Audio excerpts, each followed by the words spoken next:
উনি হইলেন আল্লাহর পক্ষ থেকে মুসা নবীর কাছে যে ফেরেশতা এসেছে, আল্লাহর পক্ষ থেকে ইব্রাহিম আলাইহিস সালামের কাছে যে ফেরেশতা এসেছে, ঈসা রূহুল্লাহ আলাইহিস সালামের কাছে যে ফেরেশতা এসেছে, ইনি হলেন জিবরাইল ফেরেশতা। সুবহানাল্লাহ। হিব্রু ভাষায় তাওরাত নাযিল হয়েছে, কোরআন, ঠিক কি না?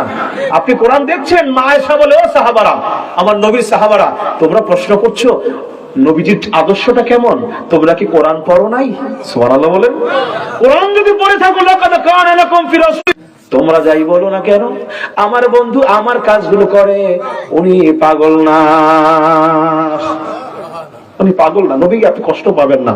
ওরা বলুক, আমি তো আপনাকে মেনে নিয়েছি, সুবহানাল্লাহ, আমি আপনাকে মেনে নিয়েছি, দেশে থাকতে দিবে না, আপনাকে দেশ ছেড়ে চলে যেতে হবে গো নবী, আপনাকে হিজরত করতে হবে ওই সেই সবুজ গাছের প্রান্তরে, বলো আপনি রহমত। সুবহানাল্লাহ বলেন। ওমা আরসালনাকা ইল্লা রাহমাতাল লিল আলামিন, আপনার আমার রব হচ্ছেন রব্বুল আলামিন। যত জগৎ আছে আমরা যা জানি যা জানি না, তার থেকে আরো বড় হলো আল্লাহর আরশ। আল্লাহর সৃষ্টির মধ্যে সবচেয়ে বড় হলো আরশ। এই আরশের আপনি রহমত, সুতরাং আরশে আপনাকে আসতে হবে। সুবহানাল্লাহ। এলাকায় এমপিতে দাঁড়ালো, কিন্তু আপনার গোবিন্দশ্রী একদিনও আসলো না, ইমাম বানায় ছাড়বো। সুবহানাল্লাহ বলেন। খালি মুখে বললে হবে না, আপনাকে লকব দিয়েছি, পরিপূর্ণ করব।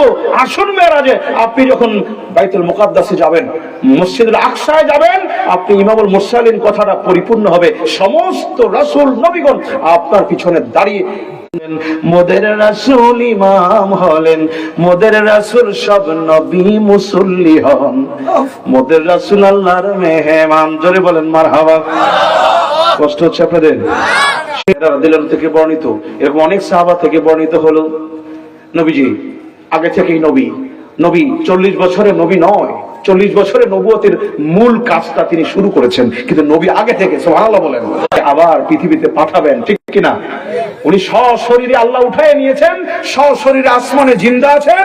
একদিন সময় করে কিয়ামতের আগে দাজ্জালকে হত্যা করার জন্য এই সিরিয়ার একটি মসজিদের গম্বুজে সিঁড়িতে চড়ে নামবেন এবং আসর নামাজ পড়বেন ইমাম মাহদী আসলামের পিছনে মুসল্লি হয়ে। সুবহানাল্লাহ বলেন। পৃথিবী আবার শাসন হবে ইসলামের। এই পৃথিবীর মধ্যে দীর্ঘদিন তিনি শাসন করবেন, বিয়ে করবেন, সন্তান হবে, ওই সন্তানগুলিও আমার নবীর উম্মত হবে। ওই ওনার স্ত্রীও নবীর উম্মত, তিনিও নবীর উম্মত। আগে তিনি বিয়ে করেন নাই। সুবহানাল্লাহ। উনি চাই নাই যে ওনার ছেলেরা, ওনার সন্তানগুলো নবীর উম্মত ছাড়া হোক, উনি আগে বিয়ে করেন নাই, বিয়ে এখন করবেন। মারহাবা কর না। আল্লাহু আকবার, আল্লাহু আকবার। গভীরতা আছে ভাই, আছে কিনা? আছে। এবার বলতেছিলাম সে নবীজির কথা, কি বলছিলাম, কোন কথাটা বললাম মনে আছে আপনাদের? কি বলেছি বলেন তো? ওহী নাজিলের প্রেক্ষাপটগুলো। হ্যাঁ, সম্মানিত হাজিরিন, নবীজির কাছে ওহী নাজিল হচ্ছে কেমন করে? নবীজি যখন ওহী নাজিল হয়, মা আয়েশা সিদ্দিকা বলছেন যে প্রথমে শুরুতে উনি গভীরভাবে রাতের মধ্যে স্বপ্ন দেখতেন, রুইয়া সালেহা, রুইয়াল হক, সত্য স্বপ্ন। নবীদের স্বপ্ন কখনো মিথ্যা নয়, নবীদের স্বপ্ন হলো আল্লাহর ওহী। সুবহানাল্লাহ। তিনি যা স্বপ্নে দেখতেন দিনের বেলা তার বাস্তবে রূপ লাভ করত। সুবহানাল্লাহ। এই কিন্তু শুরু। আর নবুয়ত আগে থেকেই দায়িত্ব পাওয়া, ঠিক না? আচ্ছা, ঈসা নবীর কথা যেটা বলতে চাচ্ছিলাম, ঈসা আলাইহিস সালাম যখন পৃথিবীতে এসেছেন বাবা ছাড়া না, মা মারিয়ামের গর্ভে, এখন জাতির সামনে কি বলবে? আল্লাহ কোরআন ইরশাদ করলো, উনি বলছেন ইন্নী আবদুল্লাহ। মাত্র জন্ম নিয়েছে, কয়েক ঘন্টার ব্যাপার বা একদিনের ব্যাপার। উনি যখন ওনার বংশের কাছে আসলেন, মানুষ ওনার মাকে নিয়ে সমালোচনা করতেছে, পবিত্রতা নিয়ে প্রশ্ন তুলছে, ইনি জবান দিয়ে, বাচ্চা দিয়ে, আমার নবীজি, আমার আল্লাহ বললেন, মরিয়ম তুমি নিজে কথা বলিও না, বলিও যে আমি রোজাদার, আমি কথা বলবো না, তুমি তোমার বাচ্চার দিকে ইশারা করে দিবা। ওরা কোনো বাচ্চা আবার কথা বলতে পারে? সুবহানাল্লাহ বলেন। পারে কি পারে না?